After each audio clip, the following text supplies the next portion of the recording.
Let me get back up for you. Sorry. This will be for, it's all right. We've got some stuff for the outtakes reel then, haven't we? That's yeah, there we go. good. Yeah. Okay, so yeah, so into employment's in its fourth year now. So I think the first year we had 6 students, second year we had 8 students, and then the last 2 years in this current group we've 12 students on the programme. So yeah, into employment I think really is all about, I know we're called into employment, but our outcomes are about being very person-centred. What does that person want to do next? So it's a lot of relationship building and a lot of kind of like, I suppose, soul searching, kind of work on the principle, if everybody could do what they do best every day, how much happier would they be? How much more productive would they be for an employer? What impact would that have on services such as health and mental health and all that kind of stuff? And yeah, if you think about your own job as well, there's always elements of your job that you maybe don't particularly like to do as much as the other bits of your job that you like to do. So it's kind of trying to figure out what people's strengths are, what are the things that they're really good at, and can we encourage employers to do what we call job carving? So that's kind of chopping a job up into little bits and then saying, actually, is there a role for somebody to do this part of that job that they do very well and do that all the time? So that's kind of a little bit of the philosophy of it. So if I can do I maybe do Chris Whitty rather than Boris, shall I? If it's an HS call. If I can have the next slide, please. Okay, so this programme is funded by Bradford Council, and then SORM delivers the education side of things, and we work very closely with the council to look for placements that potentially will be in council. Bradford Council is very big organisations. There's lots of different roles in there, but we also look at external agencies and are constantly looking for opportunities that would suit that person, as opposed to some other programmes are kind of like, if you come here, the placements are at the NHS or are at Next or a certain company and things like that. So we try and kind of constantly review what placements and things we've got available for people. Again, trying to create, I suppose, a safe place for people. So a lot of the students that we meet have come through maybe not terribly great experiences of education so far. And we kind of trying to foster that safe environment where people can kind of like speak their mind, ask for their own support, be involved in defining what that support is. So I'm very, very passionate about not making assumptions about people. All these kind of things that you get. Everybody with autism has to have routine. You kind of get this unconscious bias going on, and we kind of try and challenge that a little bit and work with human beings, as we all are. Okay, so if I can have the next slide, please.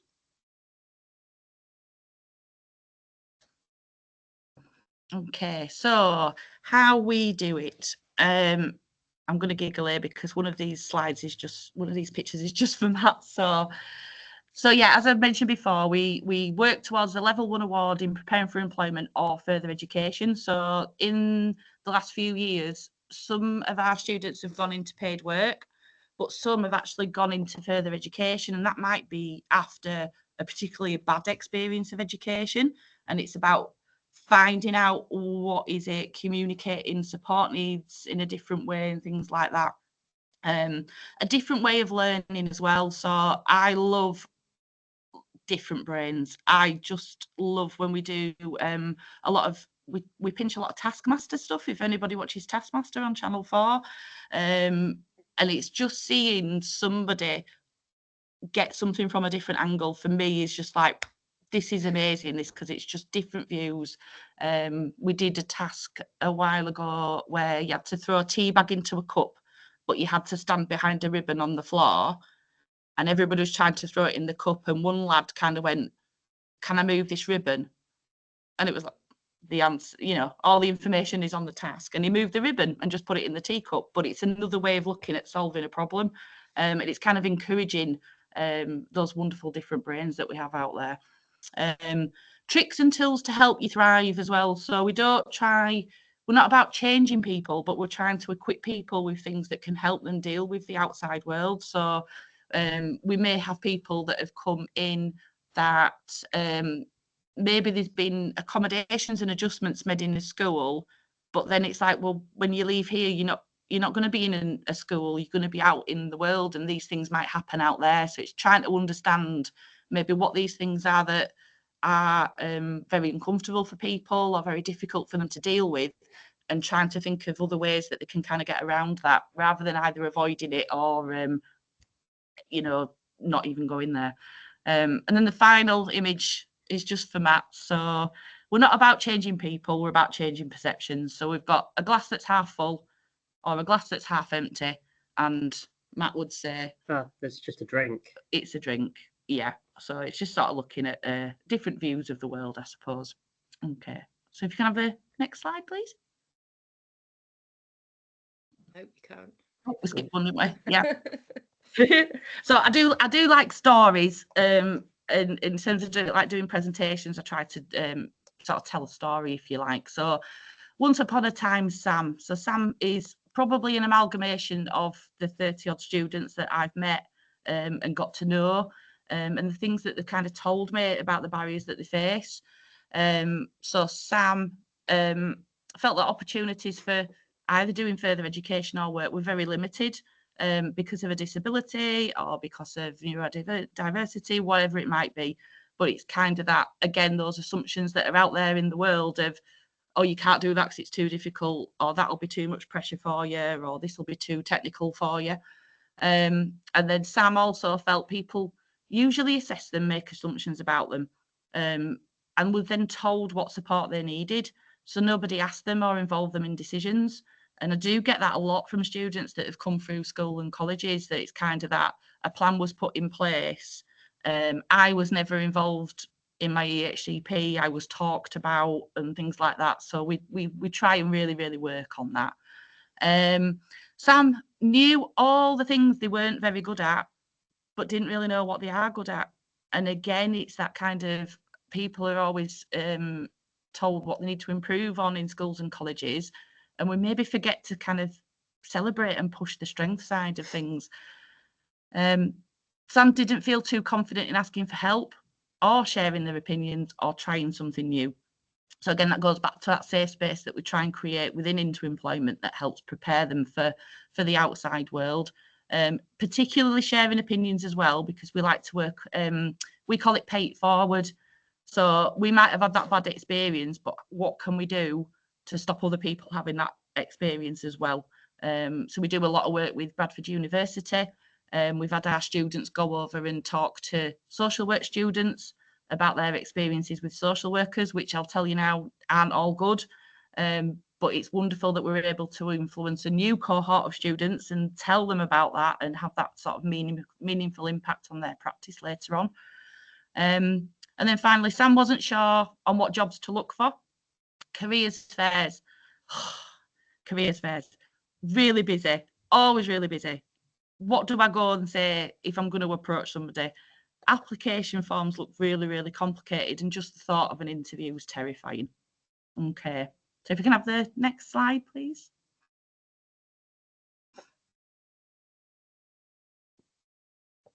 So happier endings, how do we help Sam? So I've kept this a little bit brief, but obviously creating a safe space and focusing on strengths. But the last point on there, amplify their voice. So as much as we possibly can, our guys become involved in people forums with social care and with Bradford University.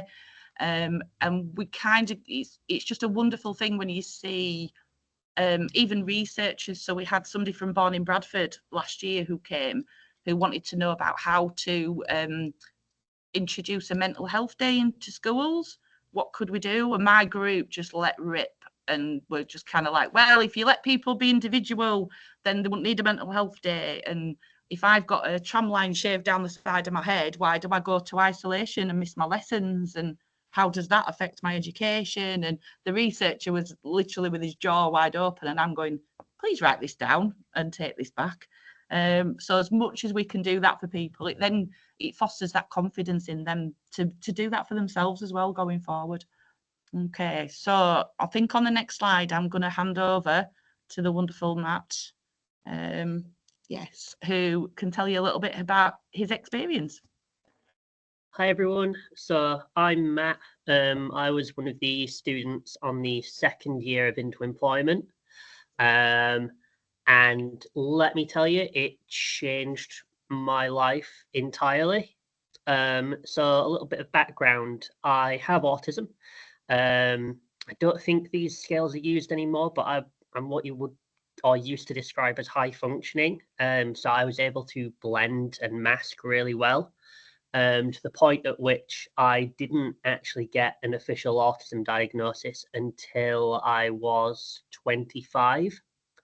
And in that time, I had sort of gone through education, further education, and then work with no real support and no real idea of why I thought different to a lot, like, or acted or thought things differently to a lot of people around me. And so I just developed this mask that wouldn't appear normal, but it appeared very functioning. I was trusted with a lot of things. When I went into work, I performed my job quite well to a degree. But as I sort of got older and started to take more responsibility, there eventually just became a breaking point. And I won't go too much into it, but at the age of about 23, I suffered quite a bad mental breakdown. And it was around that time that I ended up starting to seek out a diagnosis for my autism. I got it, and then there were a few things that I found around. Like I used to go to just this hub meeting in Keighley, and one of the people there, lovely lady. I'm terrible with names, so I can't remember her name, but I'm going to thank her anyway. She ended up putting me in contact with Joe, and they were like, "Oh, you're coming all the way from Bradford, but there's this place we know of in Bradford that might be really well suited to you. They do employment stuff, they do like work searching." And I'm like, "Yeah," because I'd worked since I was 18, and spending a year unemployed with this revelation that I'm autistic and not really having many real life friends. Like I had friends online and stuff, but no one really to go out and interact with. Despite knowing that I was autistic and knowing some things how to deal with it, that still wasn't a very good environment for me. And so they put me in contact with Joe. I got a call. And they were like, "Oh, do you want to come see what it's about?" And I'm like, "Yeah, sure." And it was like the next day after the call, they brought me in. They showed me the work site of a building that it was at the time. Half the building was still being built, but it was brilliant. And they introduced me to what would become my classmates, and eventually some really good friends. And I was there a week later. And I came into the program about a month, maybe a month and a half, 6 weeks or so later than everyone else. And I don't know how the rest of you feel about joining a group that's already set up and know each other, but for me, that was quite terrifying. Thinking, everyone already knows each other, everyone's already friends with each other. And no, I was into my first day that it were just, we were thick as thieves. And that's going forward, that's something that SORM has always been, to me at least. It's like you walk through the door and you are just a friend. You're part of the upholstery. They just love you being there. And throughout my year of doing the Into Employment course, I got to learn a lot of different skills, a lot of different people, and a lot about myself. So my backstory out of the way, I'll go into what Into Employment actually did for me.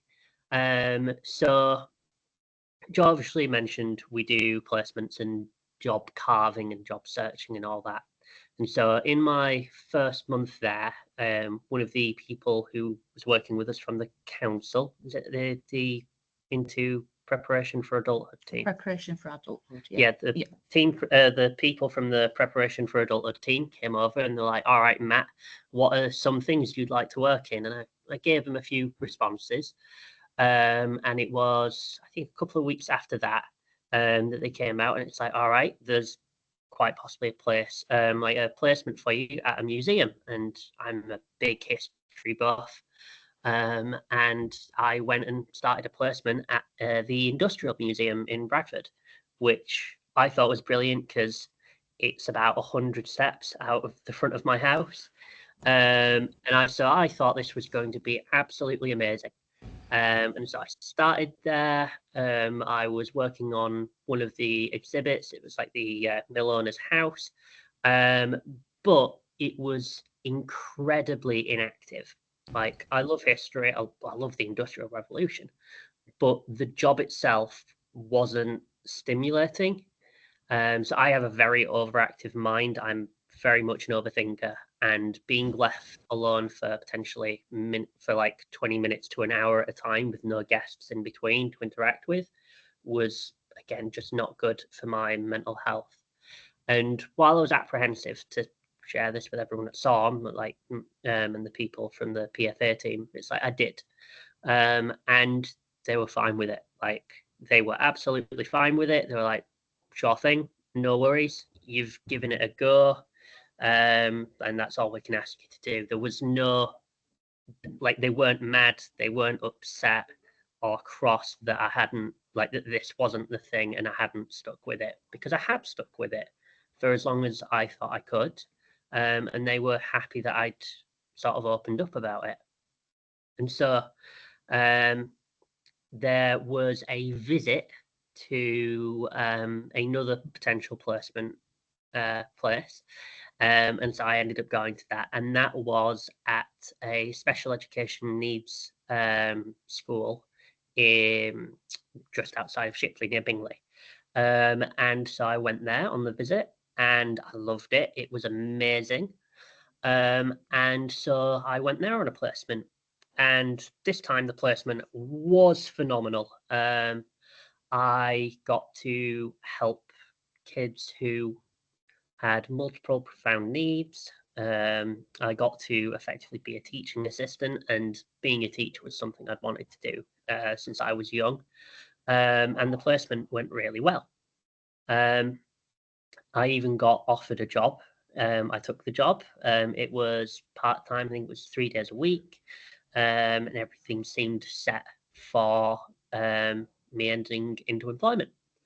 And so after the summer holidays, I started my job at special education needs school. But I still went in to SORM once a week to volunteer, because they had a media department that I very much enjoyed working with.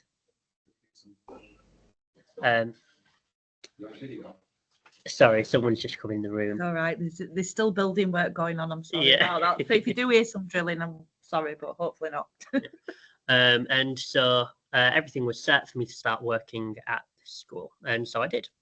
And I was still going into SORM volunteering, getting involved in their media department, because video editing, video production was something that I'd sort of touched on at secondary school, being involved in the productions, but had never really followed up on it after school. And while I loved my job at that school, and the school itself, like, all credit due to them, really worked with me to try and help me stay there.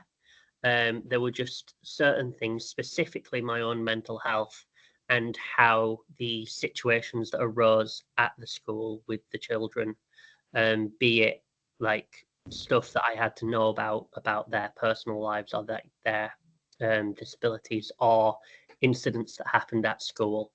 It was just too much for my mental health. So sadly, I did have to leave there. However, SORM, School of Rock and Media, were still happy for me to volunteer there, and for me to be a part of their media team in a voluntary role. And I'm very happy to say in the last few weeks, I have actually been able to be employed here as part of their media team. And the opportunities that SORM have given me and how brilliant they actually are with me is really good. Like having last year having to get into that school job and then having to leave. If before I'd been on the into-employment course, if I'd done that, I would have been like so distraught. Like it would have been absolutely soul-wrenching for me.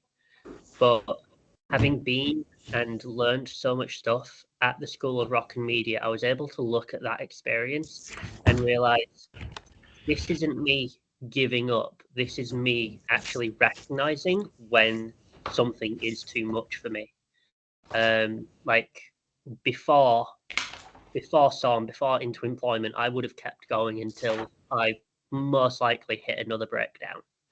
And so as brilliant a thing as SORM is and into employment is for finding places for people like me to work, or finding or giving people the confidence to go back into education, like the biggest thing that I take away from SORM is that ability to know what's best for me.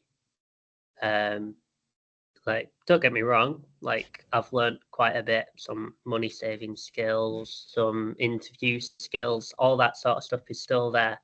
But the biggest thing that SORM gave me was the ability to have personal growth. And yeah, that's probably what I'm most grateful to SORM about. Trying to think about what else. I love it here. They can't get rid of me now. I think we've got an absolutely brilliant employee. So we've got an established media team with years of experience, and enter Matt, who did a bit of, I remember we having that conversation about how we used to film the school plays at school. Yeah. And within weeks is editing footage better than the other guys that have studied this at university and stuff like that. So for us, it's a no-brainer. It's a right fit. That's the person. This is the job. And again, with your way of working, we're trying to ask employers to be more flexible, and it will benefit them to be flexible. Yeah. So rather than you sort of saying, I work Monday, Tuesday, Wednesday. Yeah. He works a certain set of hours, but that's really flexible in terms of when he does that. And there's days when you come in and you'll be here for 9 hours. Yeah. And because you want to get a job done and you're on hyper focus, but then there's another day where it's like, well, Matt's not in today, but you've done your hours this week, so that's cool too. So it's like what you said earlier, where someone will like say, oh, that person's autistic, so they need to be in this routine, this routine, this routine, this routine. No, I'm autistic. I cannot work like that. I like Joe said, hyper focus is such a massive thing. So I remember a couple of weeks ago, I did. So I'm 15 hours. I ended up doing. I think it was 29 hours in the week, and so I had like a couple of hours like for the next week over, but it was fine because not only is that good for me and being able to be flexible in how I work, it's actually really good as part of a media team, because some weeks we might have to go out and shoot 30 million different things and then edit those things. But then some weeks it might just be, nah, we've got no really on this week. And so it works really well both ways. In like both my method of working and in the job that they've sort of got for me is, it just works out. Yeah. Fabulous. Okay, so we've just got a little nice little ending to our presentation, haven't we? So yeah, we'll introduce it. If you could you do the next slide? Yeah. So this is a thing that we put together during. It was my year that did this first, was it? We did a trial. Yeah, we did a trial run of it, didn't we? And then we've done it sort of the years after it as well. So yeah. So my year did this first. It's the reverse job fair. And rather than us going out to like a job fair thing and going around all the stalls and seeing all these different jobs and being overwhelmed because it's very loud and there are people there. Why not we bring all the people who have jobs, bring them to us, because we want to sit in the chairs and we want to have stalls because that looks cool. And so that's what we did. And this is the video of one of last year's reverse job fairs. So I don't know if that link's working. Yeah, I've sent you the separate link, Rhiannon, as well. Yeah, let me get the. I'm going to stop sharing for a second while I get the other link. Mm-hmm.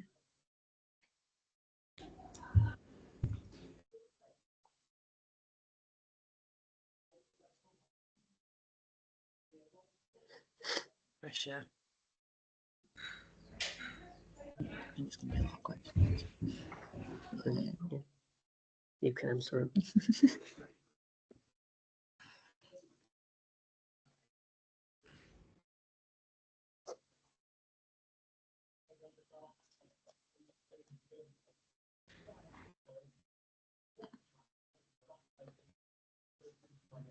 No, it's not there. Hang on. I've got it here. Do you want me to do it, Rhiannon? So Oh yeah, you have a go, Excel. you can. You know how to share your screen. Let me have a look. Share content. That one. Got to prove your media oats here, Matt. Oh, here we go. Hang on a minute. Oh, I just take the video. I think it. Let's see. Gone. Right. Can everybody see that? Let's have a look. Yeah. So we'll click play and hope for the best.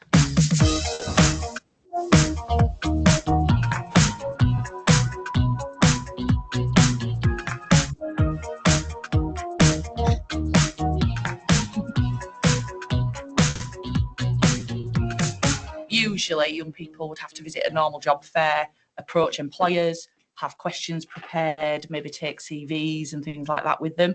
Whereas a reverse job fair turns that on its head. So we invited employers into the Into Employment programme to meet the students, and the students were able to showcase their strengths and talents and abilities on display boards, which then opened up conversations with potential employers for placements and potential jobs in the future.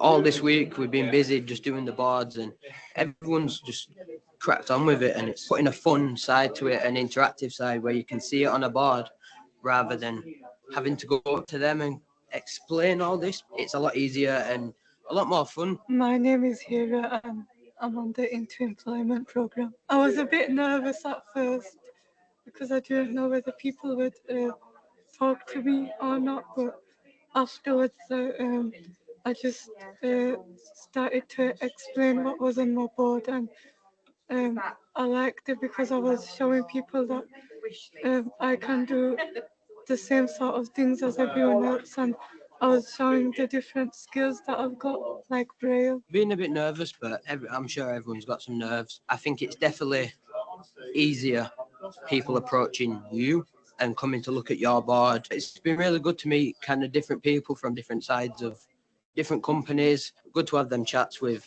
different people. Thinking back to before we actually did the reverse job fair, how were you guys feeling? Nervous. Yeah, nervous, yeah. Yeah. How are you feeling now? Happy. Excited. Okay. Confident. Proud. Right. Proud as well. Why do you think that is then? Because we got to show our skills. That's good, yeah. And there's more jobs on offer, but they've showed us. Exactly. So people have kind of come to the reverse job fair, met you guys, and are going away and thinking, oh, actually, I want to offer a placement now, which is a brilliant thing to happen, isn't it? Yeah. When you get to speak to the placement that you want and it goes well, then you just get a buzz off it, like you're proper buzzing. Yeah.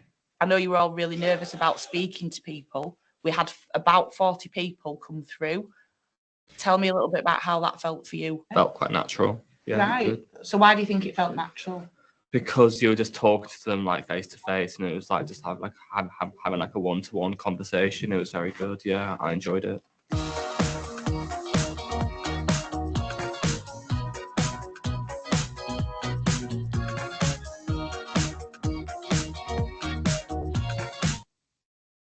Okay. Let's have a look. I think we're back. Yeah. Yeah.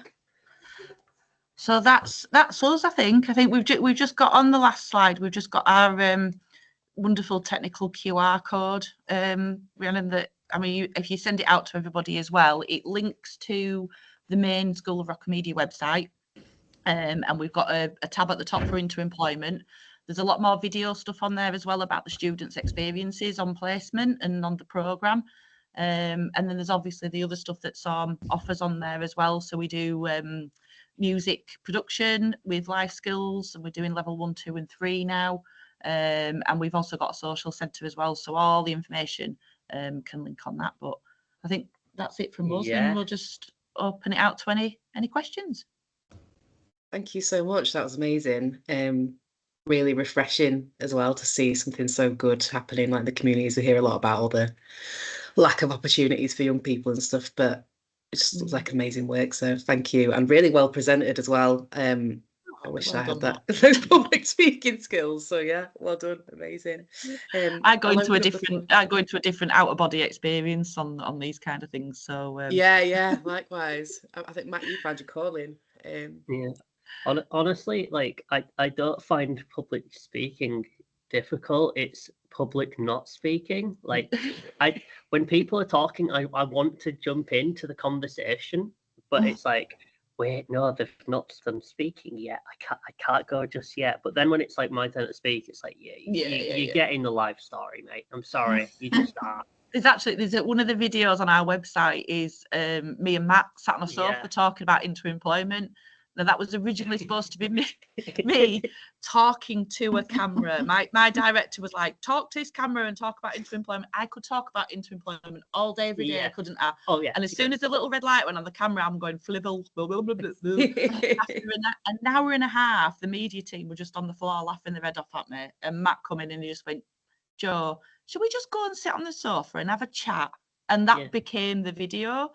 So I'm not sort of too proud to kind of say, look, my students support me a lot of the time as well, and we listen to our students, we get their ideas, and we all have things that we're nervous of and things like that. And it's seeing that example of me going flibble. I mean, I know it was highly amusing. It was hilarious. But it's also really refreshing for people to say, well, yeah, nobody is perfect. And yeah, there is stuff that everybody struggles with, and it's okay to ask for help. And I'm kind of like, laid on the floor in a cold sweat, wasn't I, until you picked me up and calmed me down. We didn't, like, me and the rest of the class, we were like, all right, Joe's just going to do this video for like 20 minutes, half an hour, go sit in the common room, go have some lunch.